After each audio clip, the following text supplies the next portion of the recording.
भगवते वासुदेवाय। श्रीमद्भागवत महापुराण तृतीय स्कंध दशमोऽध्याय। दशमे प्राकृतादिभेद सृष्टिवर्णन दशविध। विदुर उवाच मैत्रेयोपादे देई शिर आनंदे पचारे विदुर भमुनि कह शुद्ध मने विष्णुजी गले अंतर्धान। से वेदपति ज्ञान मते प्रजा सर्जिला से केमंते तार कि देहे प्रजा थिला केते प्रकारे भी आइला मानसी केबा देह गते कह संशय जाउचिते। सुत उवाच विदुर वाक्य कर्णे शुणी जे पूर्व प्रश्न मने गुणी विदुर प्रीति भाव ज्ञानी कहन्ति मैत्रेय मुनि।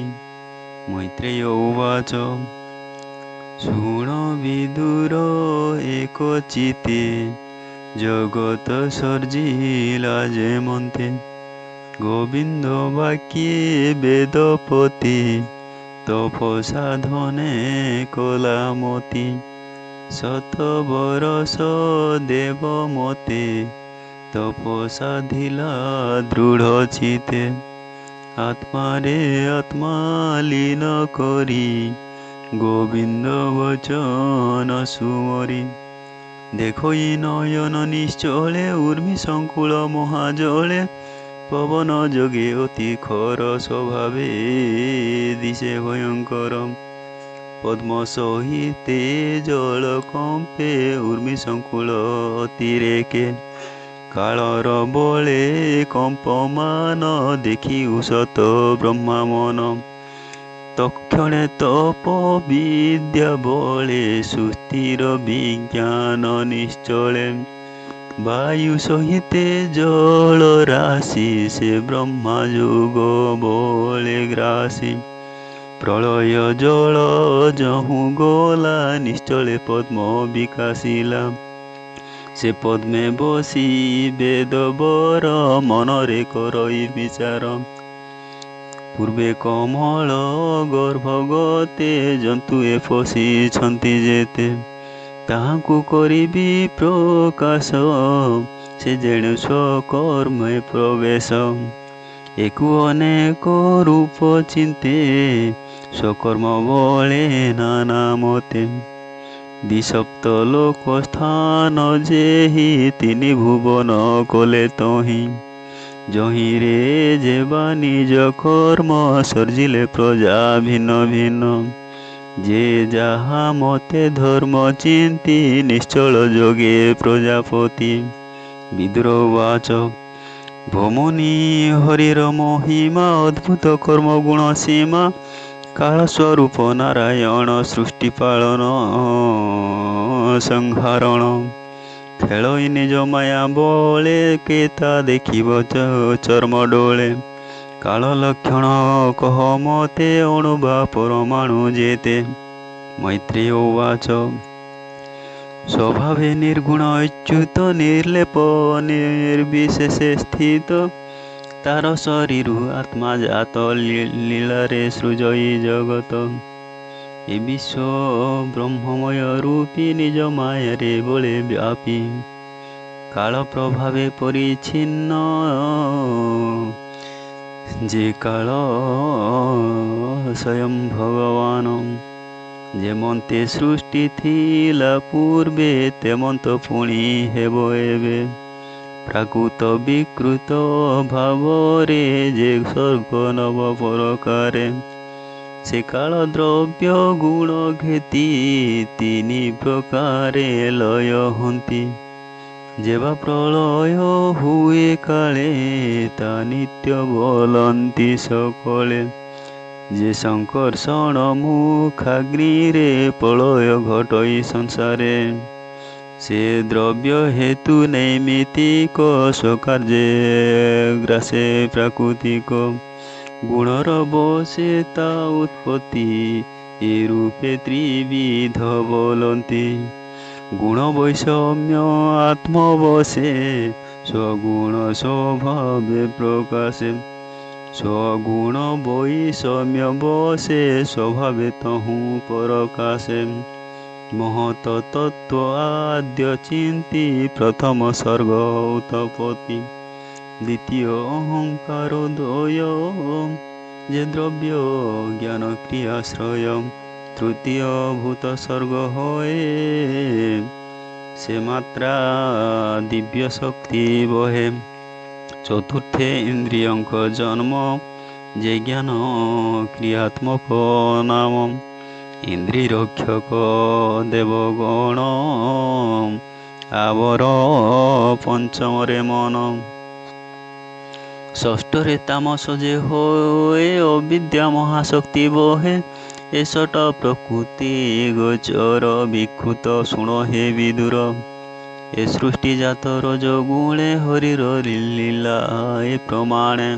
ସ୍ଥାବର ସୃଜନ ସପ୍ତମ, ଅନ୍ୟାନ୍ୟ ସୃଷ୍ଟି ମୁଖ୍ୟତମ। ଏ ବହୁ ମୁଖ୍ୟ ସର୍ଗ କହି, ସ୍ଥାବର ଷଡ଼ବିଧ ହୋଇ। ବନସ୍ପତି ଲତା ଔଷଧି, ବିରୁଦ୍ଧ ଦ୍ରୁମ ବେଣୁ ଆଦି। ଏହାଙ୍କ ନାମ ଉର୍ଦ୍ଧ୍ୱଶ୍ରୋତ, ଅନ୍ତରେ ସ୍ପର୍ଶ ଜ୍ଞାନ ମାତ୍ର। ଅଷ୍ଟମେ ସର୍ଗେ ପଶୁଗଣ, ସେ ଅଷ୍ଟବିଂଶ ପରମାଣ। ଅଜ୍ଞାନୀ ତମ ଗୁଣେ ଥାନ୍ତି, କେବଳ ଘ୍ରାଣେ ସେ ଜାଣନ୍ତି। ଗୋରୁ ମହିଷ ଛାଗ ତିନି, ଶୂକର କୃଷ୍ଣ ଯେ ହରିଣୀ। ଗବୟ ମେଷ ଉଷ୍ଟ୍ର ତିନି, ଏ ରୂପେ ନବ ପରିମାଣି। ଏହାଙ୍କ ପାଦେ ଏବେ ନିଖୁର, ଏବେ ହୋ ଶୁଣ ତୁ ବିଦୁର। ଅଶ୍ୱ ସରଭ ଉଚ୍ଚ ସ୍ୱର, ଚମରି ଗୌର ଅଶ୍ୱତର। ଏଷଟ ଅଶ୍ୱ ଆଦି ଯେତେ, ଏକ ଖୁର କହି ତୋତେ। ଏବେ କହିବା ବୀର ଶୁଣ, ଯେ ପଞ୍ଚ ନଖି ପଶୁଗଣ। ଶ୍ୱାନ ଶୃଗାଳ ବ୍ୟାଘ୍ର ବୃକ, ଶ୍ୱାନ ଶୃଗାଳ ବ୍ୟାଘ୍ର ବୃକ। ମାର୍ଜାର ଶଶା ଯେ ଶଲ୍ୟକ। ମୃଗେନ୍ଦ୍ର କପି ଗଜ କୂର୍ମ, ଗଧିକାଦି ଅନୁକ୍ରମ। ମକର ଆଦି ଜଳ ଯିବେ, ଭାବେ କହିବା ଶୁଣ ଏବେ। ଯେ କଙ୍କ ଶାଗୁ ନା ସଞ୍ଚାଣ, ଭାସ ଉଲ୍ଲୁକ ବରହୀଣ। ହଂସ ସାରସ ଚକ୍ରବାକ, ଉଲ୍ଲୁକ ଆଦି ଚିଲକାକ। ଏବେ ନବମ ସର୍ଗ କହି, ବିଦୁର ଶୁଣ ମନ ଦେଇ। ମନୁଷ୍ୟ ଏକ ବିଧ ହନ୍ତି, ଯେ ଦୁଃଖ ସୁଖ ପ୍ରାୟ ଚିନ୍ତି। ରଜ ଅଧିକ କର୍ମ ଫର, ବିକୃତ ଏ ତିନି ପ୍ରକାର। ଏବେ ଅପର କହୁଁ ତୋତେ, ଉଭୟ ମଧ୍ୟେ ସୃଷ୍ଟି ଯେତେ। କୁମାର ସର୍ଗ ଯେ ବୋଲାଇ, ଉଭୟ ମତେ ଦେହ ବହି। ଦେବଙ୍କ ସୃଷ୍ଟି ଅଷ୍ଟବିଧ, ପିତର ଅସୁର ବିବୁଧ। ଗନ୍ଧର୍ବ ଅପସରା ସିଦ୍ଧ ଚାରଣ, ଯକ୍ଷ ରକ୍ଷ ବେଦ।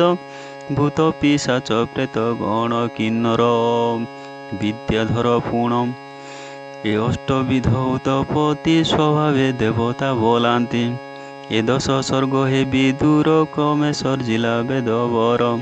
ଏବେ କହିବା କୁରୁବୀର, ଯେ ବଂଶ ମନୁ ମନ୍ୱନ୍ତର।